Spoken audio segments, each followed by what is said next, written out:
Bagaimana sejarah kitab Yeremia menurut tradisi? Setelah kitab Yesaya, urutan berikutnya dalam kitab para nabi adalah kitab Yeremia. Bagaimana sejarahnya menurut tradisi? Yuk tonton sampai habis karena jawabannya ada dalam VT ini. Yang suka dengan VT ini, silahkan direpost. Tuhan memberkati.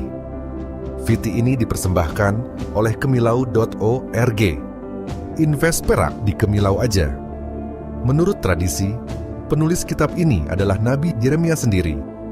Nama Ibrani Yeremia berarti Tuhan mengangkat atau Tuhan menetapkan.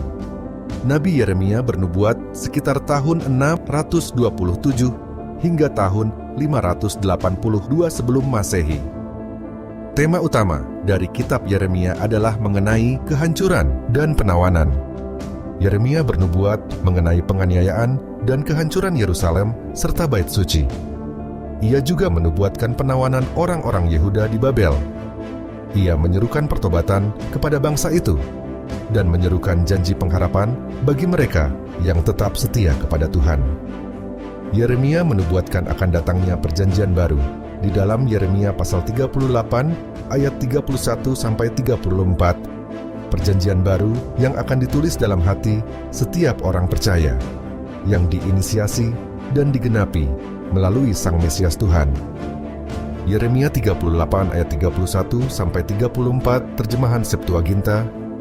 Sesungguhnya akan datang waktunya, firman Sang Tuhan, ketika aku akan mengadakan perjanjian baru dengan kaum Israel dan dengan kaum Yehuda, yang bukan seperti perjanjian yang telah kuadakan dengan bapa-bapa leluhur mereka pada waktu aku memegang tangan mereka untuk membawa mereka keluar dari tanah Mesir, karena mereka tidak setia kepada perjanjianku, sehingga aku melupakan mereka, firman Sang Tuhan.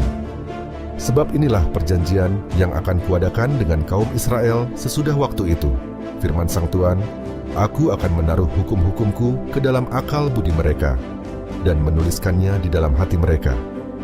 Aku akan menjadi Tuhan mereka, dan mereka akan menjadi umatku. Tidak akan ada lagi orang yang mengajarkan kepada sesamanya atau kepada saudaranya dengan berkata, kenalilah Sang Tuhan, karena mereka semua akan mengenal aku, dari yang kecil hingga yang besar, sebab dengan penuh kasih, aku akan mengampuni kesalahan mereka, dan aku tidak akan mengingat lagi dosa-dosa mereka. Yeremia dikenal sebagai nabi yang menangis. Ia meneteskan banyak air mata selama masa gelap dan penuh keputusasaan akibat pembuangan ke Babel.